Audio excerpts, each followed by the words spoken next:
Right now on Tech Radio, Amazon shuts up shop. Hi, I'm Artemis. I am a computer-generated AI voice, and you're listening to Tech Radio. Every week online and on air with RT Radio, we bring you the latest in tech from Ireland and across the world. This is episode 1086, looking at the 7 biggest stories of the week, including Amazon giving up on its fresh stores, Apple complaining about the Digital Market Acts here in the EU, and the rise of job hugging. We'll also be talking about how AI is changing our approach to insurance with special guests Jonathan McKenna and Martin McGovern from Aon. From techcentral.ie, this is Tech Radio with Dusty Rhodes and Niall Kitson. I'm Dusty. Joining me as always, our editor-in-chief, Niall Kitson. Niall, a triple-A show this week because we're talking about airports, we're talking about Apple, and we're going to kick off talking about Amazon. They're shutting up shop. Explain. Yeah, spare a thought for Amazon. They gave it a go, God love them, and it didn't work out. Okay, what are we talking about? We're talking about their line of Amazon Fresh stores that they have in the UK. They've got 19 of them, right?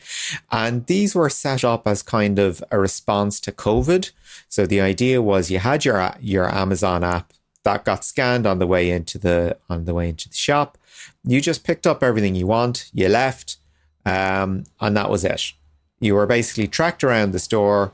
Amazon took note of what you were buying, and then you were charged directly to your account. So from their perspective, it was frictionless. Other people, call it checkoutless. And on paper, it solves the problem. When you want to limit people's exposure to human contact for, reasons of, contracting COVID, it makes perfect sense to have shops that don't have cashiers or tellers.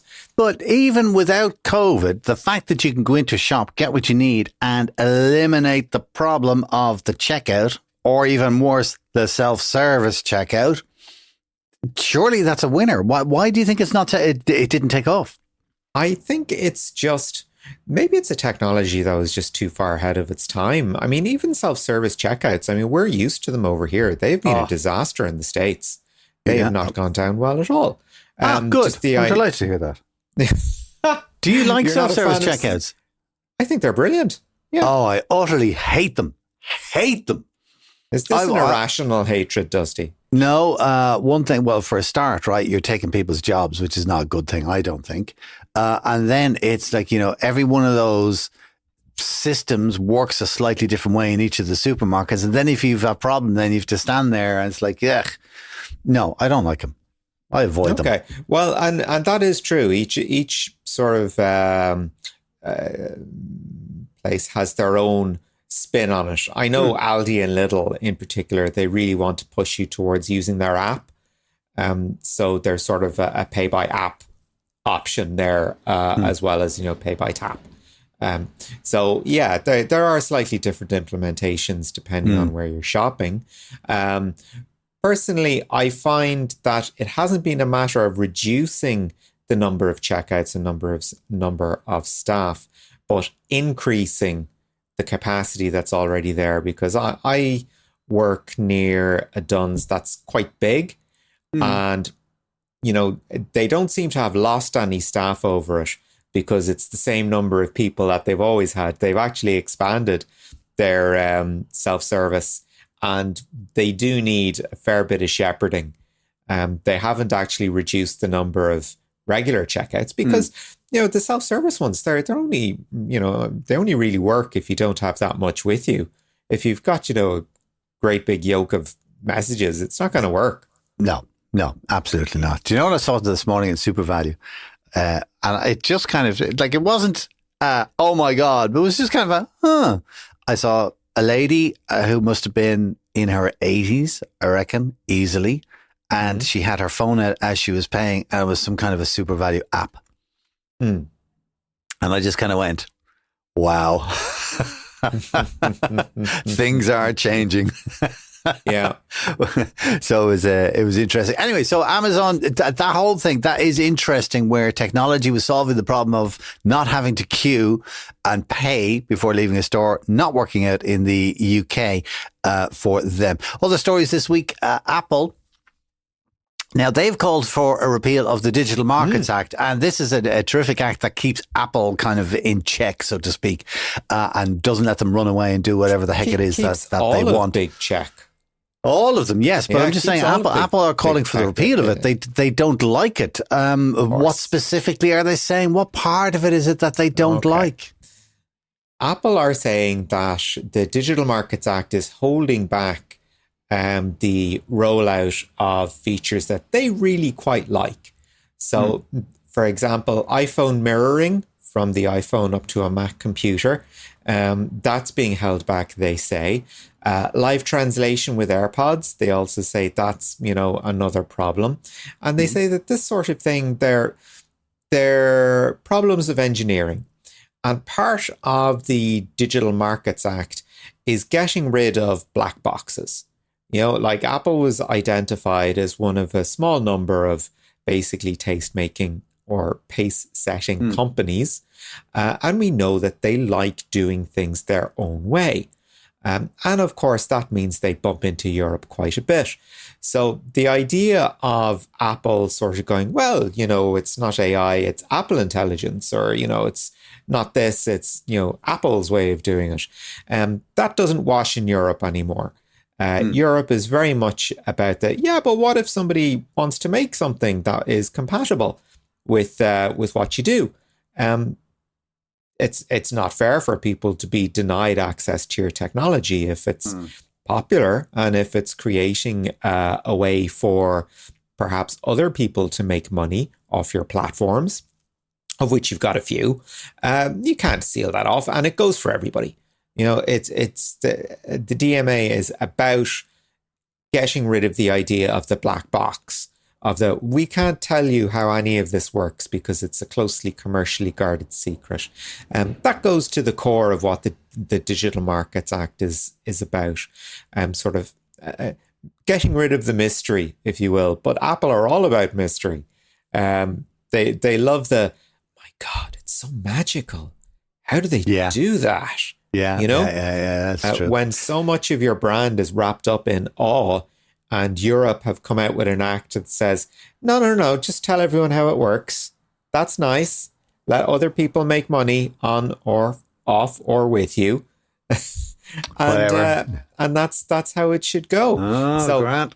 Yeah, that's where we are. Apple saying, hey, we can't do all this stuff in Europe because of the Digital Markets Act, which is they also announced this week that now that USB-C is the de facto norm and they've been forced into including it in all of their products, well, then that means that everybody has a USB-C cable, so we're not going to give you one when you buy a phone. Well, do you know what? They're not wrong. They're not wrong. And it's not like USB-C cables are super expensive.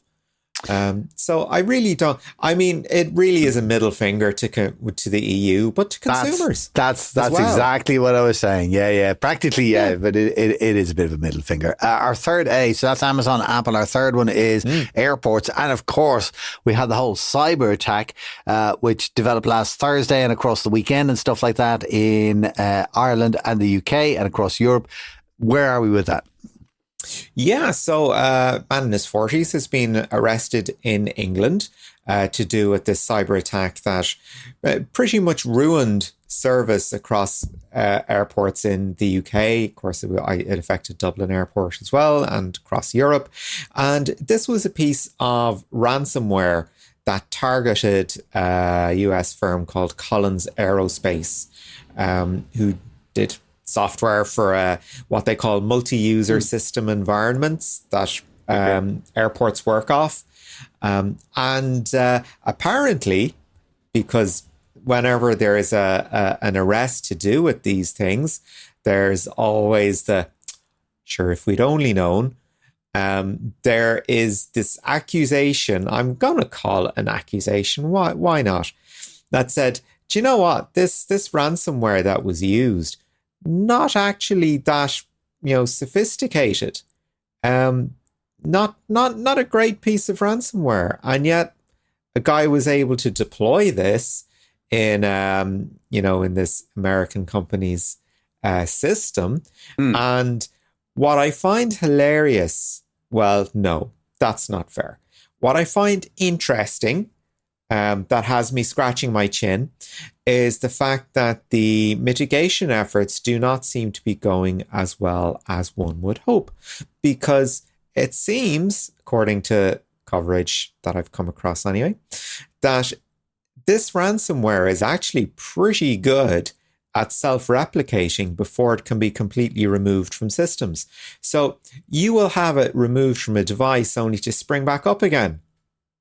So what one observer has said is that, look, this isn't really an example of a particularly great piece of ransomware at work. This is an expert by the name of Kevin Beaumont. He said, do you know what? It's just extremely bad security hygiene. So somebody has been rooting around systems for months, figuring out how things work, deployed his ransomware, knew pretty much what was going to happen, what systems were involved, and how not fantastic the recovery effort was going to be. I mean, unfortunately, this is a story that broke just after we got released last week. But what happened in the likes of, as I said, Dublin, Brussels, Berlin, Brandenburg, Heathrow, check-in desks literally reverted to manual pen and paper service. In fairness, the staff were fantastic, but it did slow down departure times and lead to the cancellation of flights. Now, you've just put a fantastic idea in my head. Oh? Because normally a case like this, if you were to try and claim your 250 or your 500 quid or whatever it is for a flight that's been delayed for more than 3 hours, okay, when we first heard the story and as we heard the story throughout the week, this is obviously not the airline's fault. And therefore, they don't have to pay out the compensation to all those people whose flights were delayed by 3 hours, 6 hours, 24 hours, 12 hours, whatever. All right. However, in your story, very kind Mr. Kitson, you are giving us a leeway or a little entry into claiming that compensation under, I think it's a EU 261/2004. Ooh. Guess who's made a claim before? Successfully, I'll add. But it is the airline's fault because they didn't run their IT systems with sufficient security, which allowed a hacker to get in and access the system with a 10-year-old piece of code. Well, I therefore think I need my money. I want my money. I want my money. Yeah. Well, this is a fight that I'm kind of waiting to see, because is this going to come down to the airport authorities, or is it going to come down to the airlines? And I am sure there will be finger pointing in both directions. We'll wait and see what happens. Listen, let's move on and talk about work and online work and all this kind of thing, because the world is just changing like crazy at the minute. A couple of little stories just to kind of give you. The first one is for if you're in any kind of line of management and you've got younger Gen Zs working for you. Here's an interesting thing. If they need help, they would rather ask an AI before they ask you. Is this true? Yeah, apparently according to a survey from professional services firm Robert Walters, just over a third, so they say 35%, so we'll say just over a third, of Gen Z professionals are now using AI tools ahead of asking their managers for, guidance or what have you. Now, I've been sort of looking at the ways in which our younger folks, the Gen Zs work compared to boomers like you and Gen Xers like myself. Boomers! You be careful. You be careful. Christmas bonus decisions are being made as we speak. So what I've come up with a few things that maybe you've seen sort of as a manager that I have seen in the wild and didn't realize they were actual things. Have you heard of the Gen Z stare? Not the stare, no. No, this is, and I think, Gen Z probably suffer from quite a bit of social arrested development because they missed out on very important years in their lives. I mean, the college experience, maybe working up in your senior cycle. A year in Australia. Yeah, the Erasmus year away, year in Australia, whatever. Very important social milestones that we absolutely appear to have taken for granted. And the vibes that I'm getting is that if something isn't important, or if something, feels like filler in a conversation or an interaction, they just won't respond to it. And this is where the Gen Z stare has come from. So the idea is you are going into a coffee shop, right? And there's a young person working the till, and you will say something like, "Oh, morning, how are you doing?" They will just stare back at you because they don't realize the importance of small talk in developing a very, very short transactional relationship with an individual. Where do you buy your coffee so I can avoid it? I don't have that experience, regardless of who's behind the till. Oh, that's really interesting. Maybe they just don't like you, Niall. Gosh, you've opened my eyes. The scales have fallen. But this is a really interesting thing. Like, you have a workforce that have come up at a time of COVID when remote working became the norm. And now you have the same people just going, why would I waste time asking a manager that will either tell me to Google it or actually won't know the answer? There you go. Listen, two things. One, I think if they're asking AI, that shows initiative, okay? That they're trying to solve out the problem, to work it out themselves, instead of going, "Help me please, daddy. I'm a manager. How do I do it?" All right. The other thing is that is worrying is I saw a post yesterday where somebody had asked an AI how to wire a plug here in Ireland. Ooh. And AI put up a direction telling you to put the live wire into the earth socket. Okay. Which is not going to be very good for your wiring or your health. So we're still at that stage where, AI is a bit dodge.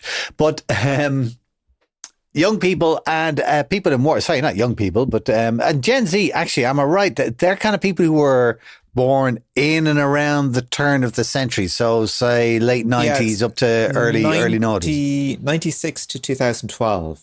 All right, grand. And then you've got Generation Alpha after that because they're the first ones of the new. Yeah, okay.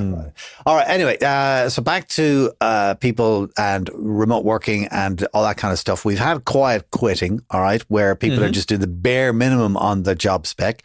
Then we had rage applying, where employees were venting, applying for jobs that they weren't interested in. Now we have a new one, and it's called job hugging. Tell me, what is it? Now, for me, this is really interesting, seeing how patterns of work have changed since COVID. I mean, during COVID, because we had to work from home for 2 years, and are now sort of most of us on hybrid contracts, where we don't have to spend 5 days in the office. The idea of getting a heretofore unknown level of flexibility really changed people's expectations, and positions that stopped adhering to those expectations or not fulfilling them, they just, or more importantly, weren't prioritizing work-life balance, all of a sudden fell out of vogue. I mean, that's where quiet quitting came along. It's like, okay, you're not giving me the job or the terms that I want. I'm not getting paid my value. I am just going to do as much as you are paying me to do that amount of work. I think I'm worth 10 euros an hour. You're paying me 5 euros an hour. I am going to do the amount of work of 5 euros an hour. Yeah, you're going to get fiver's worth, yeah. You are not getting my spare capacity. I am so much better than this, but you're not paying me for it. Ergo, that's quiet quitting, right? Rage applying is the reaction to that. You might get told, okay, we're putting you on, a reduced week, or we've got to cut your salary, what have you. And this is when people just start applying for jobs all over the place, often that they've no interest in taking up if offered. It's just, I want to feel, I want to vent by applying for jobs. It's not even a middle finger to your employer. It's just, I'm frustrated. I want to do something to alleviate this frustration, right? So that was rage applying. And now, because we are in a very different economy, we've got, inflation still rising, but we've got the threat from AI to our jobs as well, either changing our workload or changing the makeup of the companies we work with. And this is where job hugging comes from, which is almost a full circle. It's like, okay, I have a job.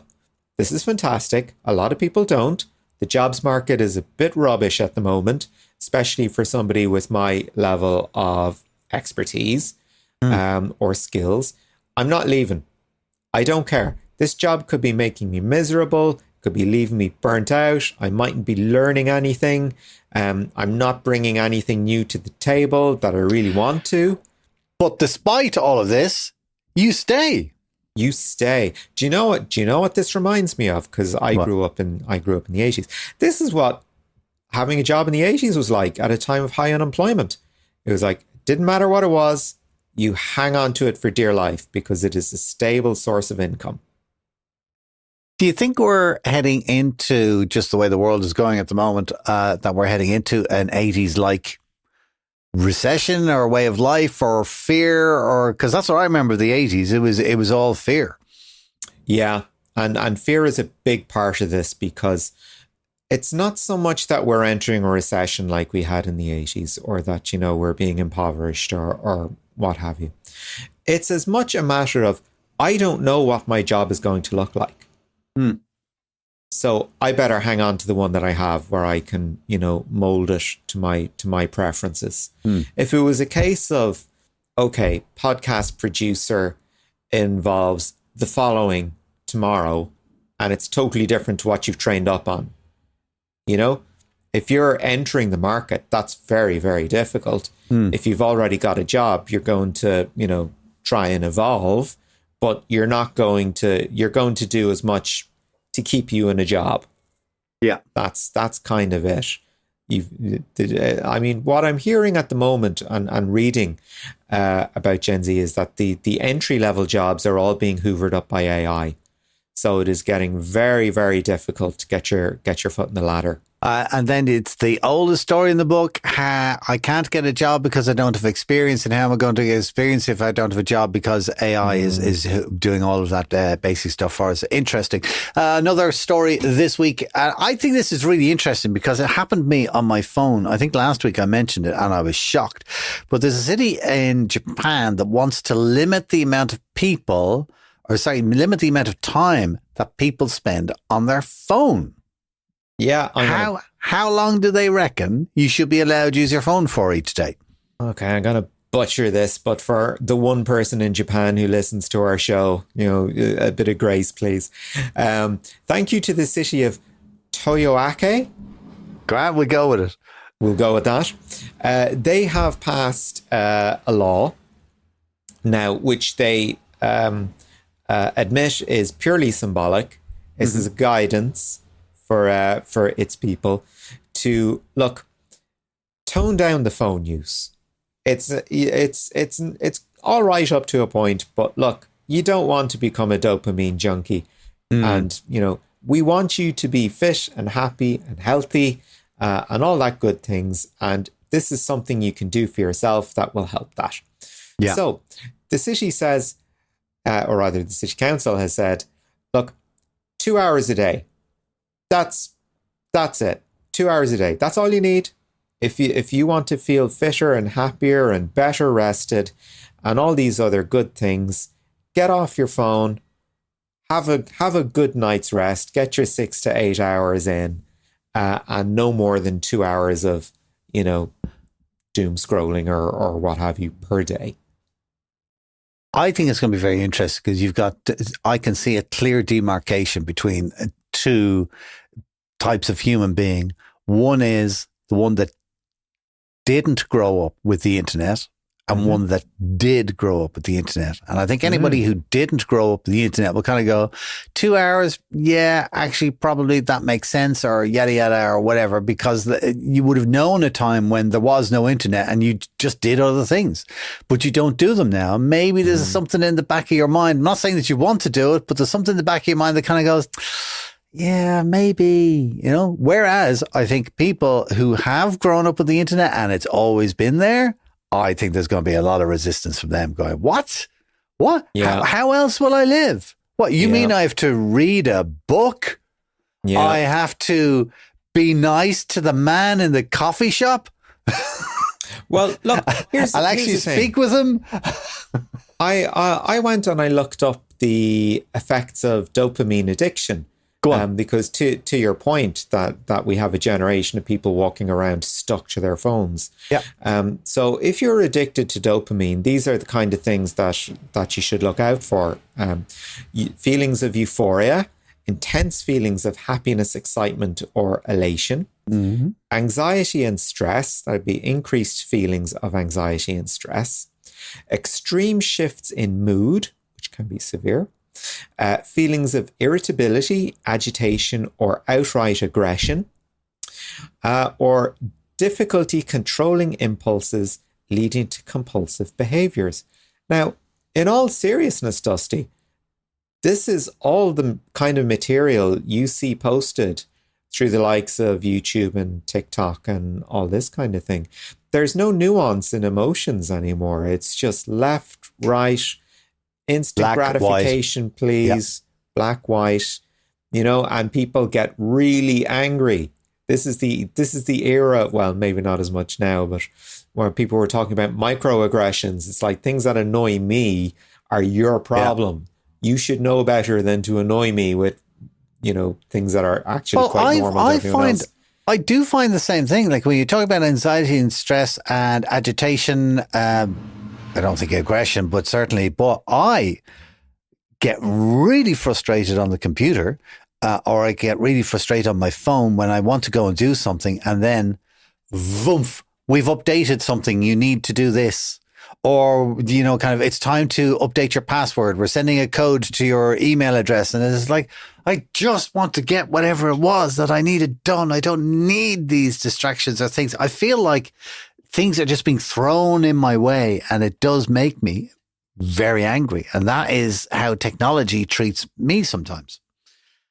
Yeah. And I think people are treating each other in the exact same way.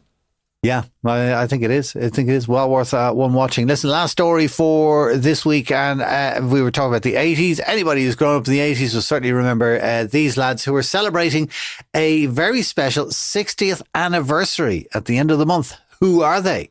Yeah, I mean, this is Jerry Anderson isn't around anymore, but no. His greatest creation, the Thunderbirds, have just celebrated their 60th anniversary. Thunderbirds. I mean, I grew up watching Thunderbirds and Stingray, and to a lesser extent, Fireball XL5. And I remember when Thunderhawks was a thing as well. Not as much Joe 90. I knew it was there, but that was kind of it. And I know Jerry Anderson did other shows that were kind of staples of UTV in the 80s. But really groundbreaking stuff in the day. I mean, were you a Thunderbirds? I don't want to say no, fan, I wasn't. Thunderbirds never did it for me because it was all kind of like, I don't want to say puppets, but it was characters and you could see the strings moving them. And for that reason, I just never really got into it. But the bit that I did like about it was they had all the toys. I mean, somebody was doing something to open their mind and start thinking about how things might look in the future. Because they had rockets. They were on rescue rockets all over the place. There was hypersonic jets. They had underwater craft. If I'm not mistaken, a lot of things, I think back in the 80s, had video calls, which at the time was like, oh my God, in the future. And here we are in the future. Video calls is just an everyday thing. So no, I think they were very forward thinking with something quite backward, as in a puppet. Well, I mean, I just love the idea that, something has gone wrong and there's this hyper tech savvy government agency is going, well, and you never find out which government they're actually looking after, is going to come to save you. The guys with the best gear, they're on the case. And like, Thunderbirds it didn't actually run for that many episodes. But the idea was that it was an English show that would be shown, sold to American networks, right? And it was to have a slightly more mature tone than other puppet shows of the time. So this was kind of meant to be appointment TV for, we'll say Saturday 5 o'clock kind of thing, But they still called it kidult stuff. And unfortunately, the US deal never happened. So that was kind of the end for Thunderbirds. But just the way, sort of the legacy of the show.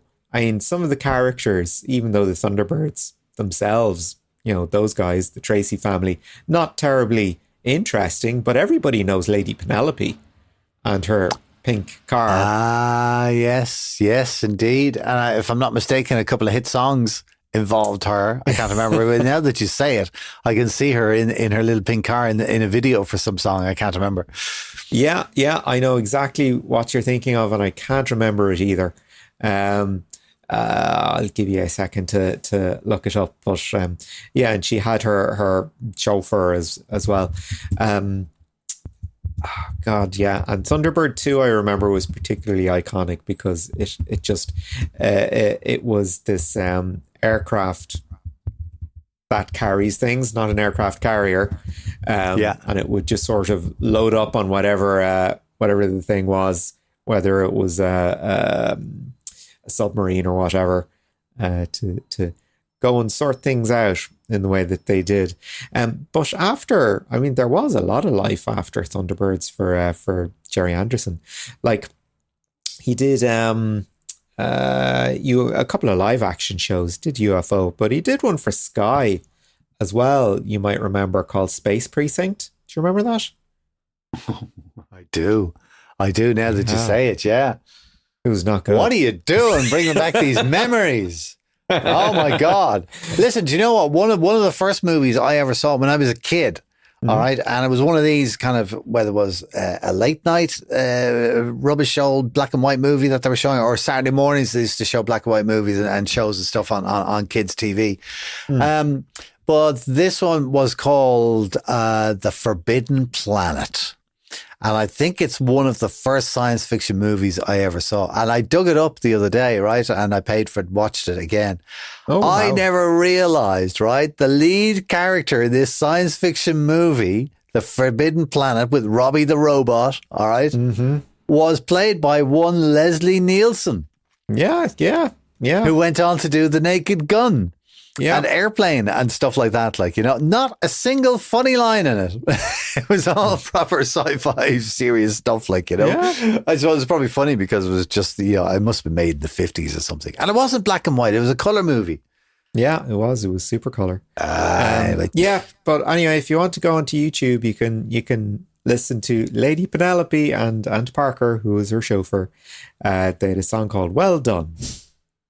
Excellent. Well done to you, Niall, as well, for keeping us up to date on the news this week. As we were mentioning when we were talking about airports earlier, the effects of a ransomware attack can be devastating, but not always in the ways that we can see straight away.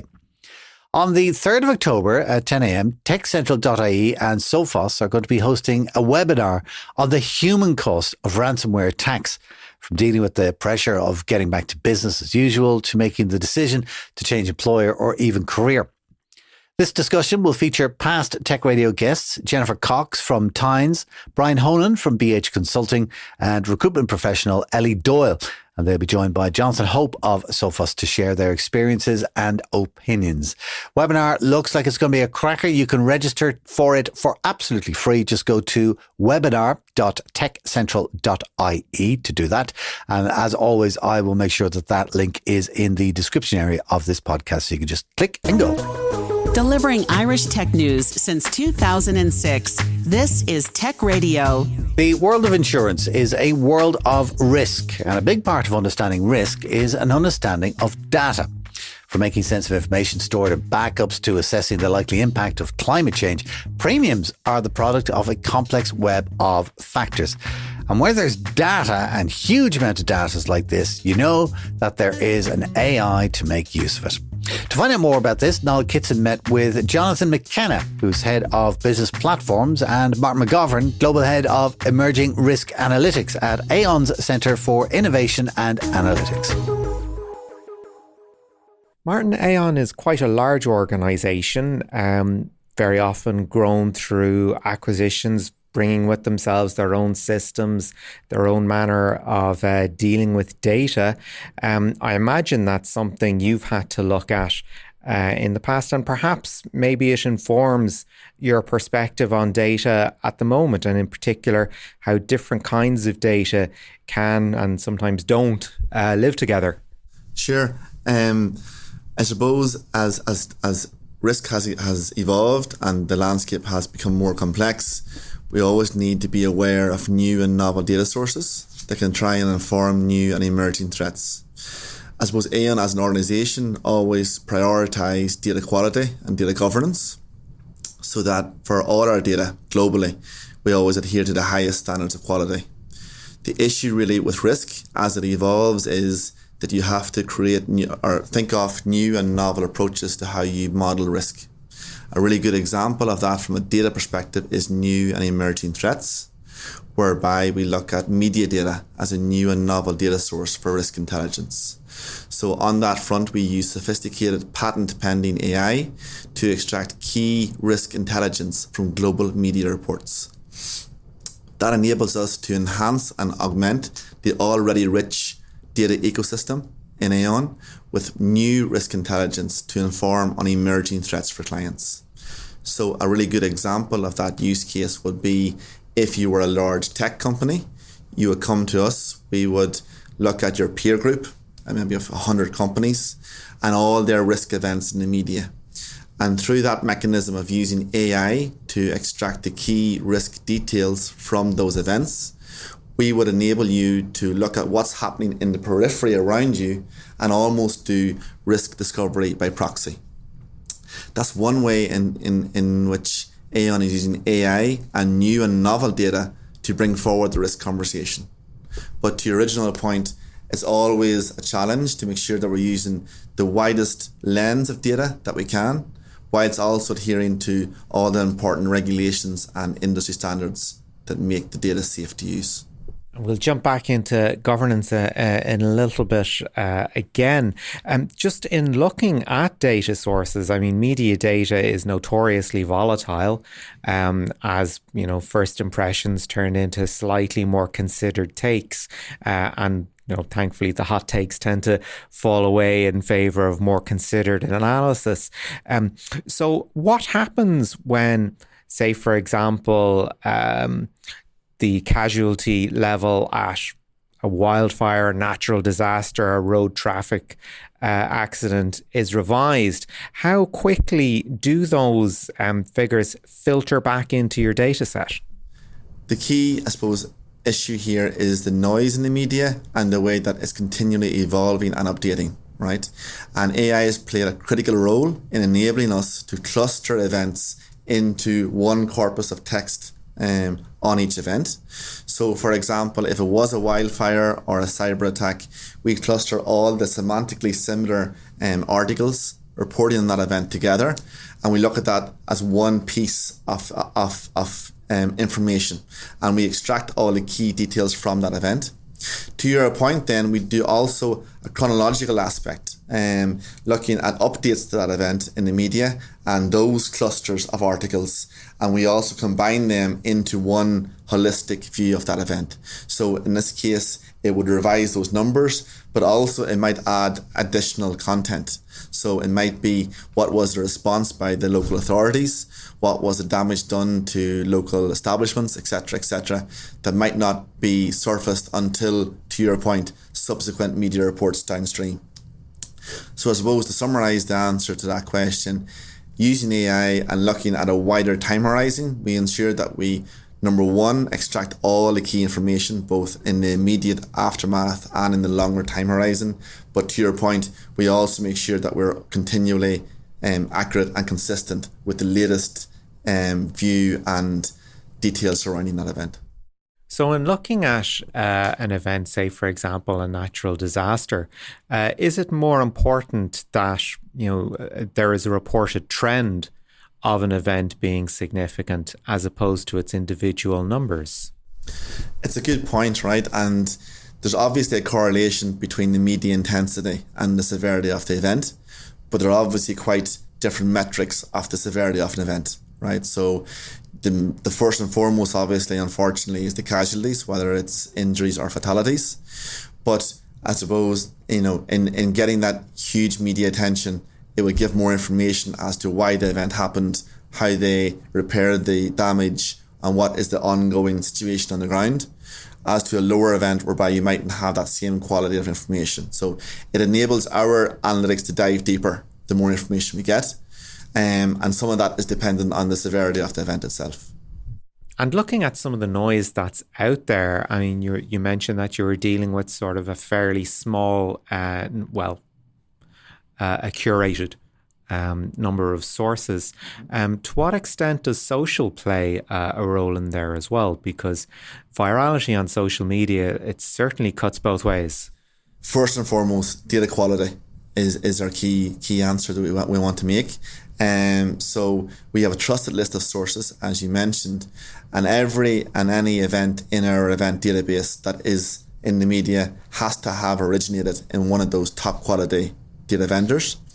And that gives us the first reassurance of quality. We allow then that to be redistributed in our cluster. So for example, you might have, a strike or a child labour issue that's been reported in one of our gold standard data vendor sources in the media, but then has been redistributed to 100 or 200 vendors post that. We have the confidence that it originated in a high quality source. We don't use social media. It's all, published articles in trusted vendors for that point, because there's too much noise, too much opinion, and unsubstantiated facts or comments in those outlets. So in order not to cloud our data and to have 100% confidence in every event that we capture in the media, we only use those trusted sources.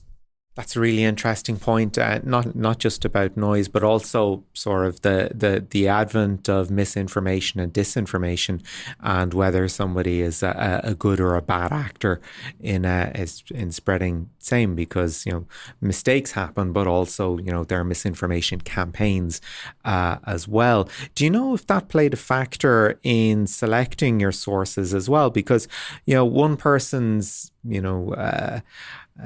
only source for news and information about one particular niche topic might be completely ignored by, for want of a better expression, the other side of the aisle, because there are apps out there that will track a news story and see who is actually covering it. And very often there is a split between outlets on the left and the right as to whether certain stories have traction, regardless of how factual they are, which very often they are. We track that to make sure that we have a robust and widespread consensus view on each risk, and that it can be validated and it can be corrected. And to your point, very importantly, as with any AI and generative AI system, we have a human in the loop that checks every single event to make sure that is an actual event. And in terms of, I suppose, the trusted list of vendors, that's a continually evolving list of data sources, because to your point, there is some niche vendors that are quite technical. It could be the Cyber Times or whatever it is in terms of being really niche to an area.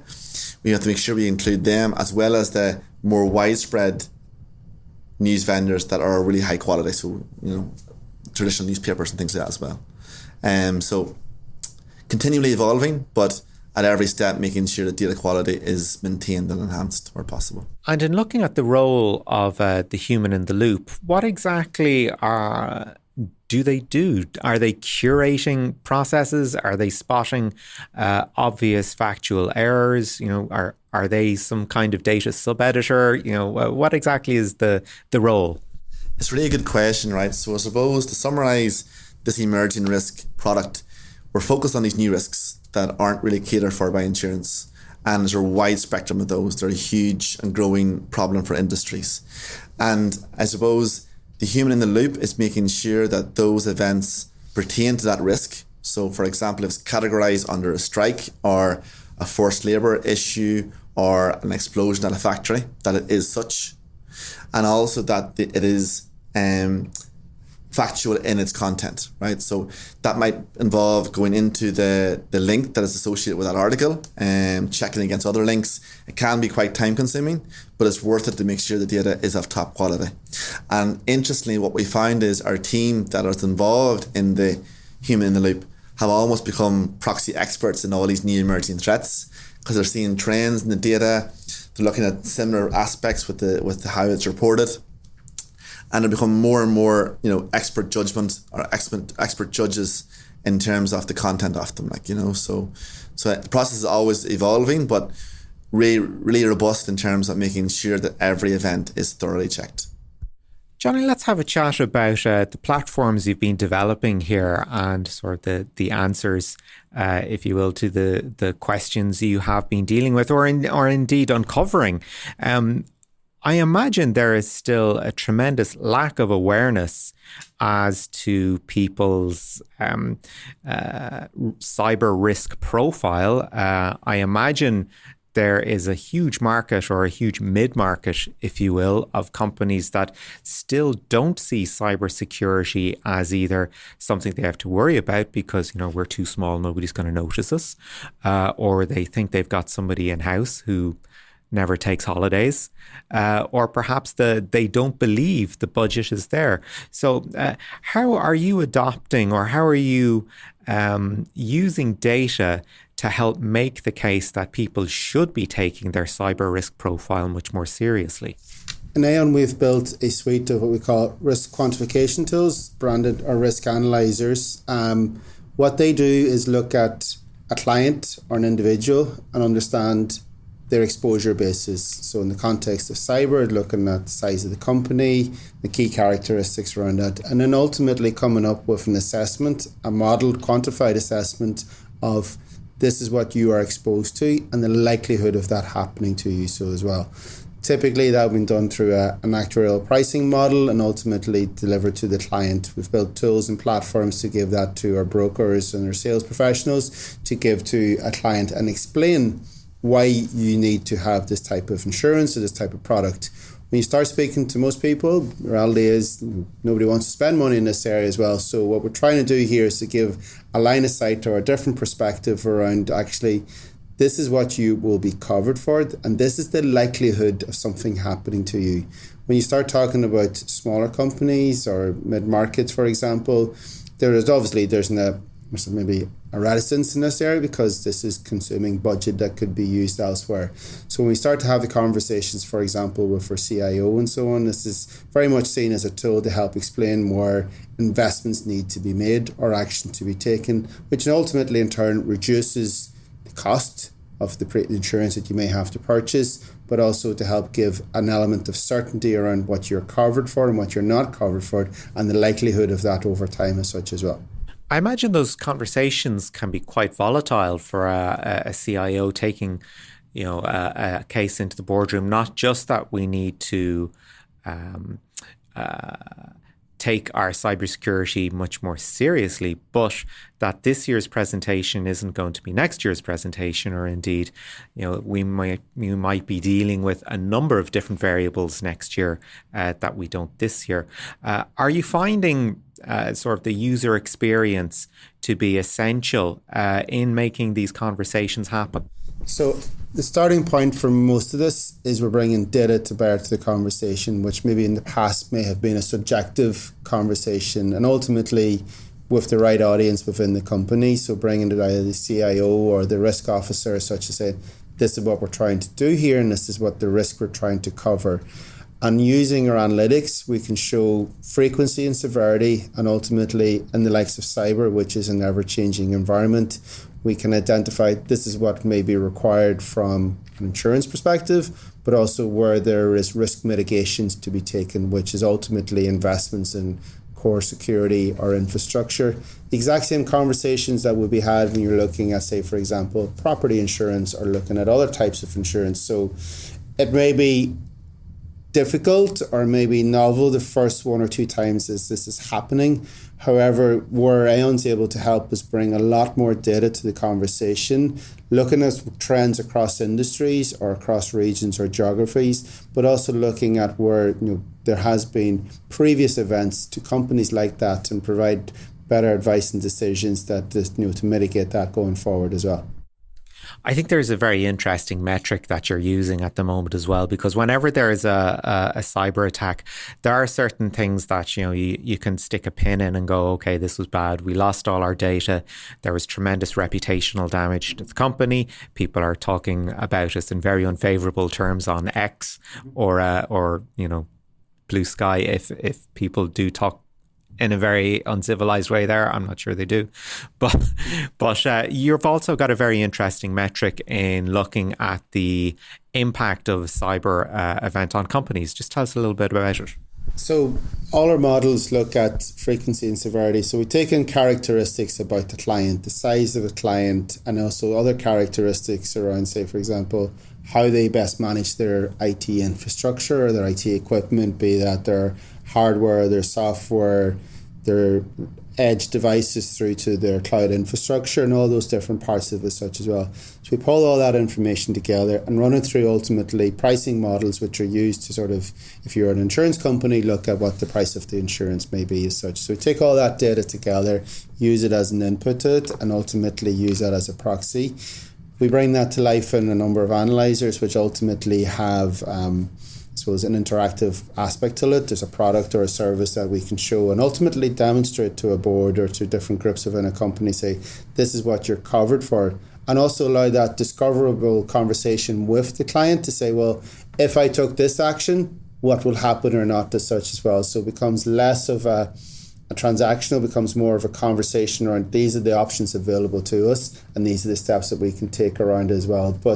And also making it personable to the client, so understanding the characteristics of the client, letting the client bring that information. In this case, it could be the risk officer or the CIO, or ideally both, having that to say, these are the things that we need to take. Some of it is on our risk management side, and some of it's on our risk transfer, which is ultimately insurance that you purchase afterwards as well.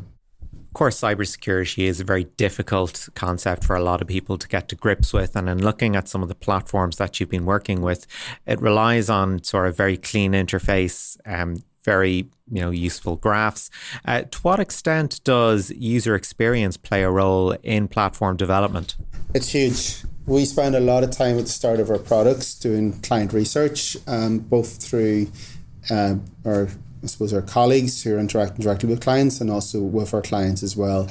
A lot of the concepts, a lot of the content that we're bringing to life here is probably quite heavy from insurance terminology, from an actuarial or data background. And what we're trying to do is make this accessible to a broader group within the company, but also to our clients. And possibly in the past, maybe this may have turned up on a report as a suite of maybe nasty pie charts, but ultimately the intention what Aon's doing here is bring this together, an interactive digital experience that has intuitive and accessible metrics, KPIs in our chart, in our visuals, but ultimately in our products and services. So a lot of the research is sort of understand what is going to be valuable to a client, what will they understand, and ultimately, like most products or most analytics, what action do we need to take afterwards as well.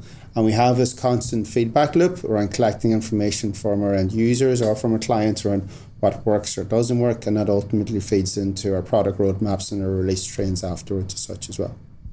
Lastly, what I find quite interesting is that you have an internal GPT. So tell me a little bit about what it's been doing for you. Aon's position in AI has fallen to probably two large themes. One is democratization of core capabilities such as GPTs and other types of tools like that to help with productivity for our colleagues. We've rolled out over this year our version called Aon GPT, given to directionally 70,000 colleagues, and we've seen an immense uptake of usage and also a huge number of really interesting use cases, which maybe we wouldn't have thought of, or in how it could be applied when ultimately, and it's caught fire across the organisation where people are sharing these ideas or concepts around it as such as well. In parallel to that, the other strand that we're working across on AI is embedding it in our core products and services, either to help enrich, process or cleanse our data or ingest it, or indeed to help identify what's the next couple of correct actions to take within a workflow or core process as well. So we see both of these as having huge opportunities. We're made huge investments in this area. A key part of any investment in AI is ultimately having high quality, high fidelity data. So ultimately a lot of work we've been doing around standardization and consolidation of our core enterprise systems has been an input to that as well. But each couple of months we have incremental releases of the latest LLMs into GPT, for example, keeping that up to date, but doing it in a very secure, controlled way that we're not letting data leak outside the organization, and respecting the usage of how we apply this for our individual client use cases as well. And that was Niall Kitson speaking with Jonathan McKenna and Martin McGovern from Aon's Centre for Innovation and Analytics. This is Tech Radio with Dusty Rhodes and Niall Kitson. That's it for our show this week, but please do check out some of the stories that are online that we didn't manage to squeeze into the podcast. What have we got? First up, OpenAI has plans for a consumer device, but we're not entirely sure what it is yet. We have a celebration of the .ie domain as it hits 25, and Trump's H-1B visa crisis. You'll find those stories and more online at techcentral.ie. We're back again next Friday with a brand new show online and with RTE Radio 1 Extra. In the meantime, please do share our podcast with a friend. If they're into tech and gadgets and tech news and everything, just tell them to search for Tech Radio Ireland on their favourite podcast app from Apple, Spotify or YouTube. Until next time, from myself, Dusty Rhodes, and from Niall Kitson, as always, thank you for listening and have a great weekend. Remember, you can get the latest Irish tech news with hourly updates, daily newsletters, and more at our website, techcentral.ie. Share the knowledge and invite a friend to listen. Search Apple, Spotify, or YouTube for Tech Radio Ireland, or listen with RTE Radio 1 Extra. Tech Radio is produced by dustpod.io for techcentral.ie. From me, Artemis, live long and prosper.